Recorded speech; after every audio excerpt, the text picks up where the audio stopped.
Hello, everyone. If you like what I'm doing here, please consider subscribing, liking, and commenting. It would really help the channel out quite a bit. Thank you very much.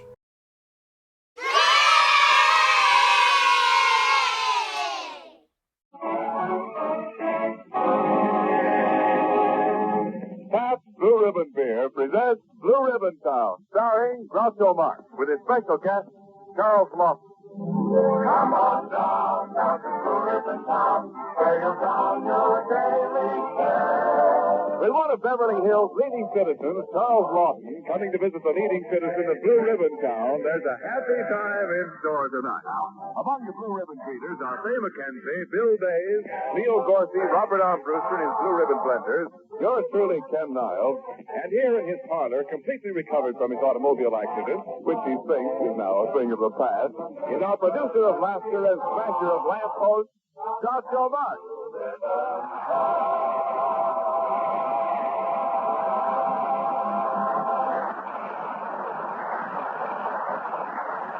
Hiya, Groucho. How you feeling? Fine, Armbruster, fine. What a wonderful day. I just went into a gas station and told the attendant to give me 16 gallons of gas. 16 gallons? Did you have enough coupons for 16 gallons? Oh, I didn't have to worry about coupons. You didn't? No, he didn't have any gas. I didn't have any car either. It's still in the garage being fixed after my automobile accident. You know, Groucho, to look at you, it's hard to believe that you were ever banged up by a lamppost. Maybe so, but yesterday I couldn't get out of bed all day. You mean you were so weak? No, the string of my pajamas was caught in the bedpost. Hello, Bobby. Hi, Groucho. Gee, it's nice to see you back in form again. Thank you, Fay, and it's nice to see your form back again. Come in if that's what you had in mind. Are you Groucho Marx? Yes, I'm Groucho Marx. Oh, fine. Take this. Goodbye. I thought I'd never get rid of that guy. What's in the envelope he gave you, Groucho? Aren't you going to open it? I might as well. I need the exercise. Oh, it's a Christmas card. Christmas card at this date? Certainly. It says greetings, and it's from Beverly Hills. Sweet kid, Beverly. Groucho, that's not a Christmas card. It's a summons. A summons? A fine kettle of fish. The city of Beverly Hills is suing me for running into that lamppost, and they demand I pay $498.24. What's the 24 cents for? I don't know. Probably amusement tax. Well, Groucho, there's only one sensible way to look at this. The damage has been done, and you've got to pay the piper. Pay the piper? I should say not. I'll pay Beverly Hills and let the piper collect from them. By the way, has anybody seen the morning piper? I get scotched every once in a while. Well, Groucho, I'm glad you admit you're wrong. Yes, Fay, I made a mistake, and I must pay the consequences. Now I've got to pay three people. Beverly Hills, the piper, and the consequences. Has anybody seen the evening piper? Oh, well, I've got to pay, so I ruined the lamppost, and I should pay for it. There's only one little thing I want to do first. What's that? See if I can find somebody who can get me out of it. Now, who do I know who has influence in Beverly Hills? Well, Groucho, don't you have a lot of friends and pictures? Yes, but it would take an awful long time to get them out of the frames. Say, I know a prominent citizen of Beverly Hills who can help me. Charlie Laughton. He's very influential in civic affairs there. He is? Well, why don't you call him, Groucho? Silly to call him Groucho. His name is Charlie. I mean, why don't you call Charlie Groucho?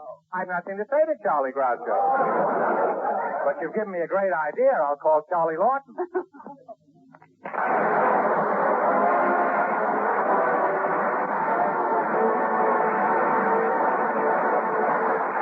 Well, Niles, while I put through the call to Laughton, you can discuss your favorite subject. My favorite subject? Whatever are you talking about, Mr. Oh, come. Stop the stalling, Niles. We're waiting. It's time for a little paps-to-paps talk. Sorry, Groucho. On that subject, I've prepared nary a word tonight. Nary a word. Sorry, sir. The man's mad. Oh, well, I guess it's up to me to say a few words about Pabst. Ah, Pabst. Neighbors, do you realize the tremendous popularity of Pabst Blue Ribbon beer? Why, if all the empty Pabst beer bottles were stretched end to end across the country, there'd be an awful lot of flat tires on the Lincoln Highway. Are there any questions? Will all the married women in the audience raise their hands? Oh, well, I've got to call Laughton. Go ahead, Groucho, while we relax and listen as our Blue Ribbon Blenders sing a tune dedicated to your experiences with the city of Beverly Hills. I'm riding for a fall.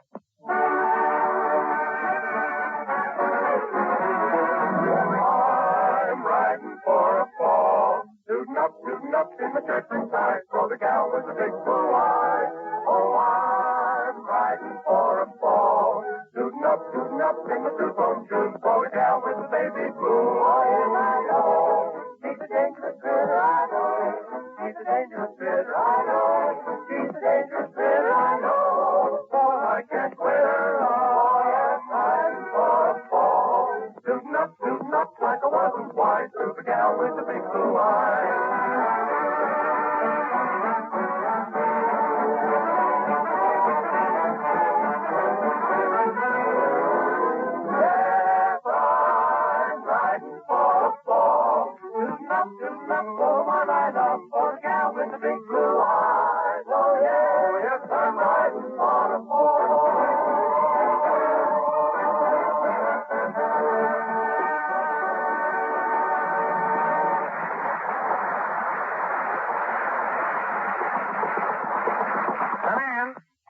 Well, this is Service Deluxe. I've hardly put down the receiver, and here's my friend, Charles Laughton.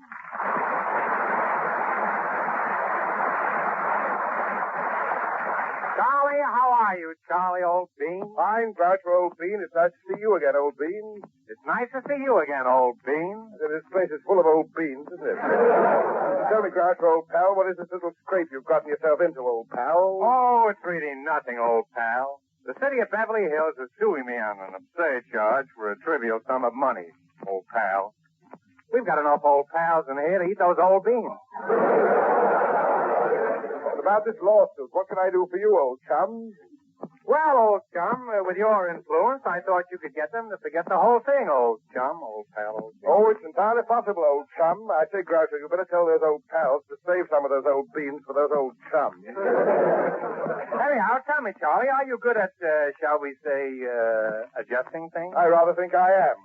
Several years ago, someone donated a Florida grapefruit tree to Beverly Hills to plant it in the park. A friend of mine found one of the grapefruit on the ground and was arrested for picking it, but I got him off. Did you prove he didn't pick it? No, I proved insanity. What Californian in his right mind would pick a Florida grapefruit? Now, this trivial sum you're sued for, just how much is it? Oh, 24 cents. Only 24 cents. Well, that's the trivial part of it. The sum is $498. Well, there is quite a sum. What did you do? Knock over a lamppost? Takes a pretty stupid driver to knock over a lamppost.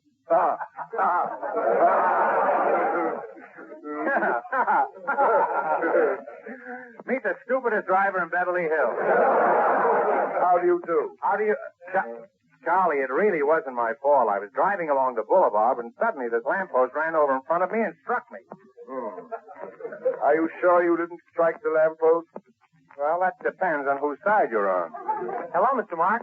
Hello, Bill. Bill, I'd like you to meet one of our most distinguished screen actors, one of the most popular members of the English colony in Hollywood. How do you do? How do you do? Gosh, just think. I'm standing here shaking hands with Ronald Coleman. Bill, this is Charlie Laughton. Oh, that's a natural mistake. Why, the other day I was taken for Tyrone Power. That's nothing. The other day I was taken for $30 in a crap game. That was a natural mistake, too. Now, let me see. Where were we? I was in a crap game. I don't know where you are. Dreaming I was Tyrone Power. Oh, yeah, more power to you, Charlie. We were discussing Mr. Marx's little accident. Mr. Marx's little accident? Why, he drove smack into a lamppost. Bill, I was... Oh, he did he? Boy, did he wreck it. Bill, Mr. Laughton isn't interested And what I can't understand is that if Mr. Marx was driving on the wrong side of the street like he usually does, how did he happen to hit a lamppost on the right side of the street? The wrong side of the street, huh? Bill, would you mind answering the telephone? There must be something wrong with my ears. I don't hear anything ringing. You step outside for a minute, I'll fix that. Groucho, I'm disappointed in you. You've deliberately misrepresented this case to me. Oh, I did not. I may have lied a little. A little? You've not only camouflaged the details, but you've withheld the pertinent facts about this accident. It was obviously entirely your fault, and if you want my opinion, Groucho Marx, you're a bad boy. I want my mama. I'll see you later, Mr. Marks. Look, Charlie, you're taking the wrong attitude. I only was That's driving... enough, Marx. You attempted through conniving and trickery to make me a party to a plot to swindle the beautiful city of Beverly Hills. And as a loyal citizen of said city, I intend to see that you are brought to justice. But, Charlie, you promised to help me. I won't help you, Groucho Marx. You're a menace to society, and my duty is clear. Hey, Moxie. Yes, Groucho Marx, I'm going to see that you're put behind bars. That's where every criminal belongs. So long, Moxie. Are you a friend of his? I ain't talking, copper. What do you know about this accident? I don't know nothing about nothing. That's one of the most accurate statements I've ever heard. Besides, Flatfoot, you can't take me in without a writ of habeas corpus. And utter nonsense, young man. If you don't stop this childish blabber, you'll be regarded as a moron. So what? Since when is that a crime in this state?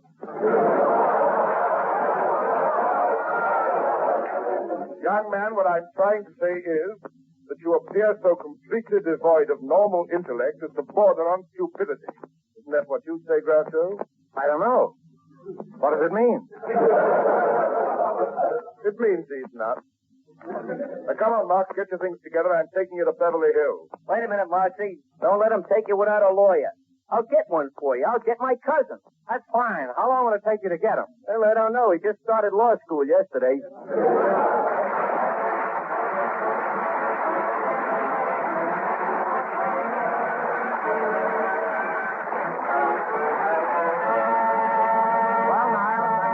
Considered your decision not to say a word about Pat's Blue Ribbon beer? No, Groucho, my decision stands. I shall say nary a word. Niles, you're a disgrace to Pat's and his 33 little brews.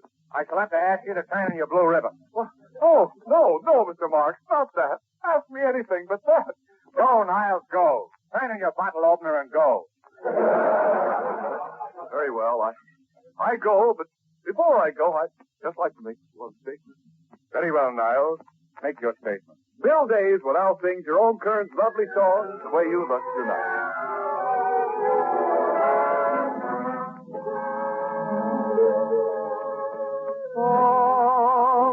Someday, when I'm awfully low, when the world is cold, I will feel a glow just thinking of you and the way you look tonight.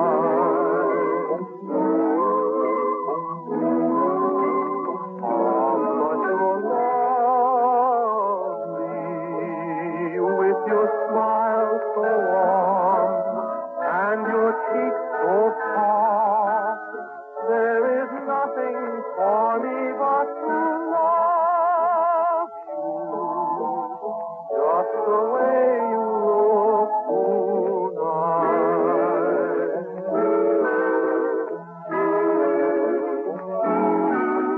With each word your tenderness shows, sharing my still heart, and that laugh that wrinkles your nose, touches my foolish heart. Love me, never change. Keep that breathless charm. Won't you please arrange it, 'cause I love you just the way you look tonight. With each word your tenderness grows, carrying my tears apart, and that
Groucho Marx sued by Beverly Hills for cruelty to lamppost.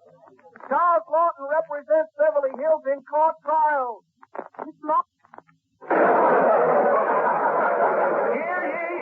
The Municipal Court of Beverly Hills is now in session.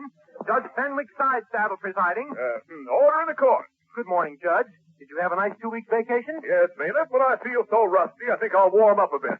10 years of hard labor. 20 years at San Quentin. 30 years at Alcatraz. Well, proceed with the case. I'm warmed up now. Didn't we wait till you cool? No, I am not. I see. In that case, you'll have to press your own suit. I'll be glad to. Can I borrow your ironing board? Shall we pan? I mean, you'll have to be your own counsel. Now, Mr. Laughton, as counsel for the beautiful city of Beverly Hills, you may state the charge. Your Honor, I propose to prove that Groucho Marx is irresponsible, negligent, blonde crazy. Blonde crazy? Your Honor, I resent that. Do you deny it? No, I just resent it. Proceed, Mr. I Laughton. don't even resent it. Very well. Your Honor, I propose to prove that not only should this reckless, foul fiend, Groucho Marx, be forced to pay for the lamppost he so brutally assaulted, but I shall ask that he be made to pay the supreme penalty. The supreme penalty, mind you, of being barred from driving in the beautiful city of beautiful Beverly Hills. No, not that. Take away my Kleenex. Take away my bobby pins. But don't forbid me to drive in the beautiful city of beautiful Beverly, beautiful Hills. I couldn't stand that. I couldn't stand it. I tell you, I couldn't stand it. See what I could have done with one more dramatic lesson. Order, Mr. Marx, order. Let's have no more emotional outbursts. You may proceed, Mr. Martin. Thank you, Your Honor. Now, first, in order to establish the defendant's guilt, I wish to call to the stand the arresting officer, Timothy O'Toole. Call Officer O'Toole to the stand. Call for Timothy O'Toole! Call for Timothy O'Toole! They couldn't get Philip Morris. All right. Here I am. Quiz me, fatso. Okay, Merge. Now, as the arresting officer in this case, will you tell the court what happened, please? Frightening. I was driving along wonderful Wilshire Boulevard in my patrol jalopy. The radio was on, and I'm listening to Sinatra sing All or Nothing at All.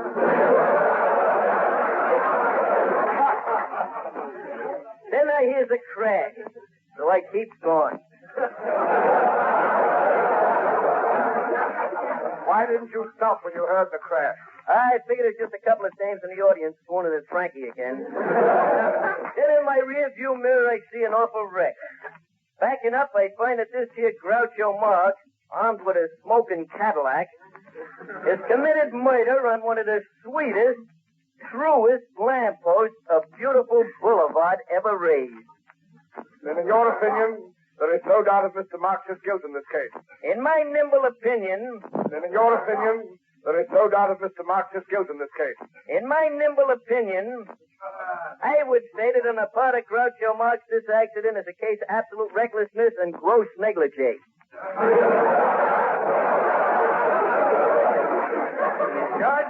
Judge, that's a pretty scanty statement. Mr. Marx, do you wish to cross-examine the witness, or will you waive your right? Not unless he waves his left. But I do have something to ask him. Officer, how far were you from the accident when it took place? 5 feet, 3 3/4 inches. I see. How do you know that was precisely the distance? Because I knew some jerk like you was going to ask me, so I measured it.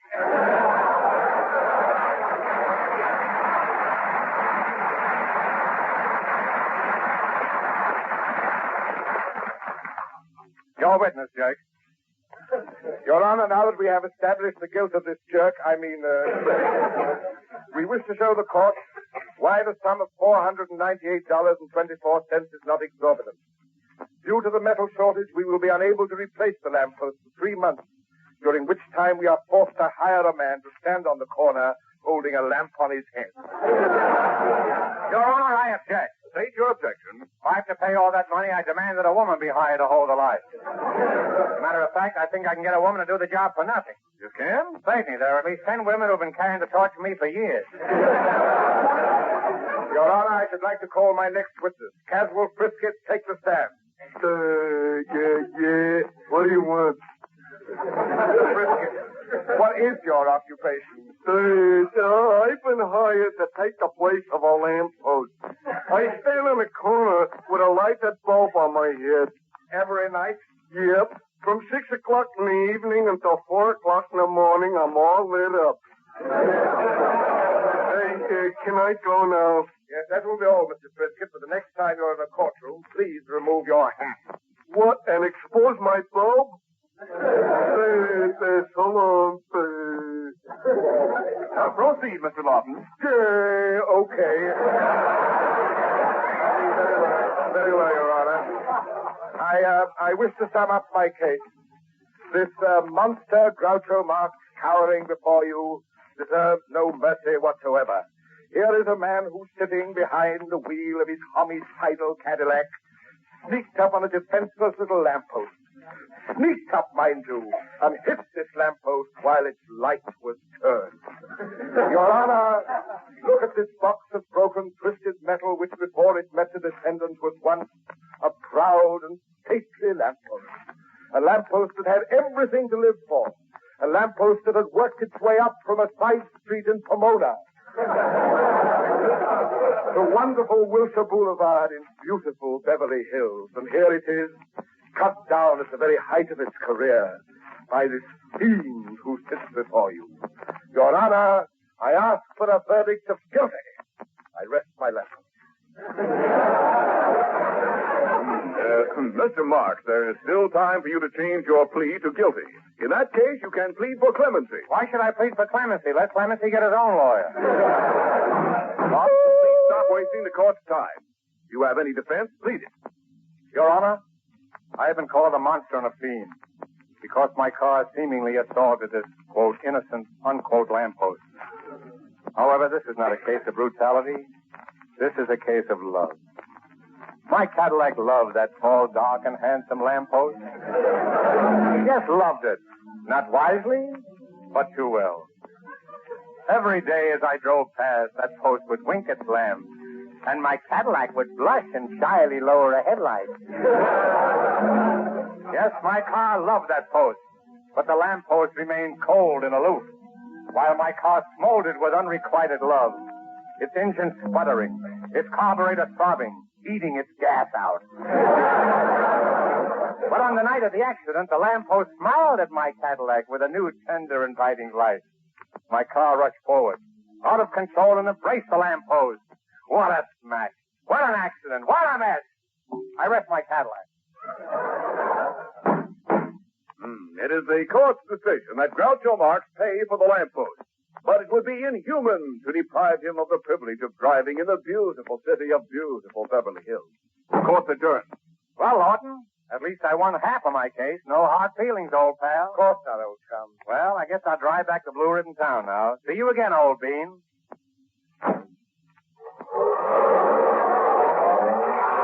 It certainly feels good to be driving along here in Beverly Hills with a clear conscience. I think I'll open this window. Darn it, it's stuck again. I better use both hands.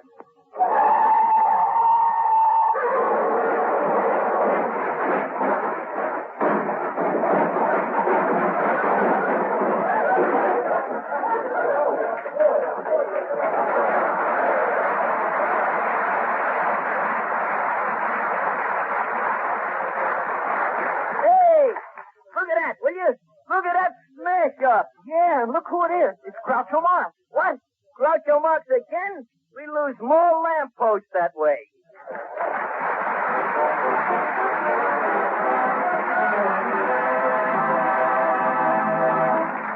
Well, thank you, neighbors. Well, it's time for Fay McKenzie. Wait just a minute, Groucho. This time I have a message from Pap. Well, the man's reformed. Go ahead, Niles. The first announcement of the $50,000 Pabst Post-War Employment Awards was made a little more than a month ago.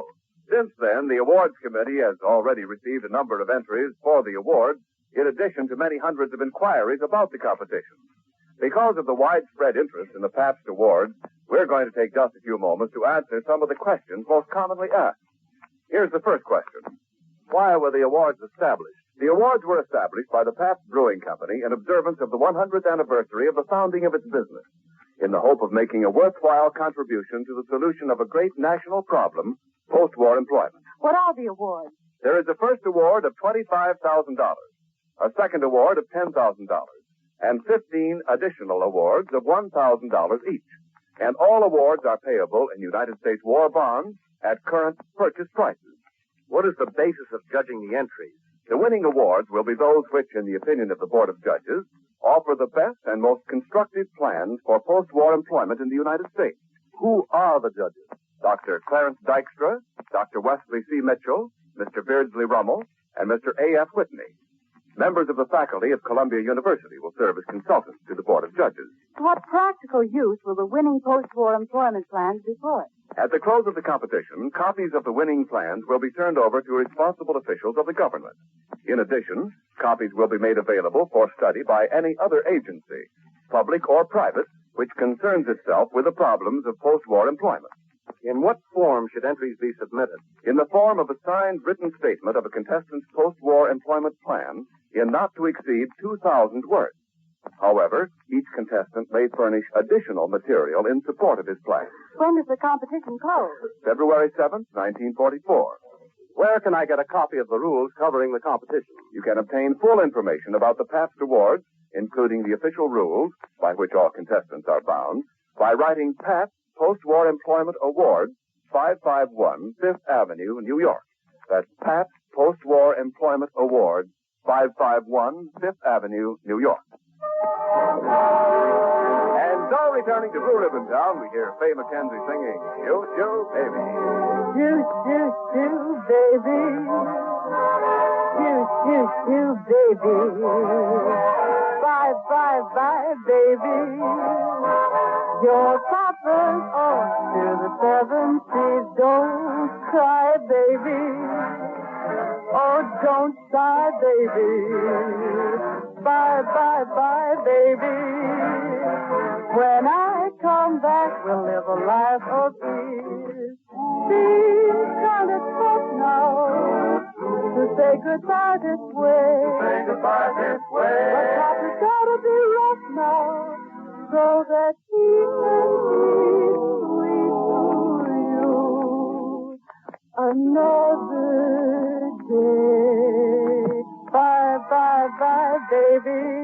Oh, don't cry, baby. Baby.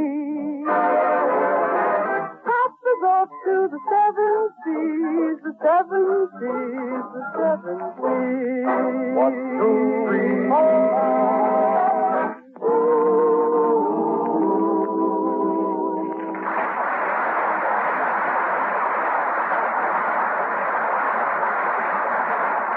Well, Groucho, it's time for me to go back to beautiful Beverly, beautiful Hills. But before I do, I want to thank you for showing Mr. Beautiful Times, beautiful Groucho. Oh, think nothing of it, beautiful dreamer. Who's visiting you next week, Groucho? Another fine actor and great personality, Lionel Barrymore. That's right, Mr. Laughton. Next week, the mayor of Springdale will meet the leading citizen of Blue Ribbon Town. Yes, and I'll show that Barrymore a thing or two about politics and acting. Why, Groucho, I didn't know you were a politician or an actor. Why, you beautiful Lawton, you. Touche, old bean. Well, good night, Groucho, old pal. Good night, everybody. Good night, Charlie, old chum.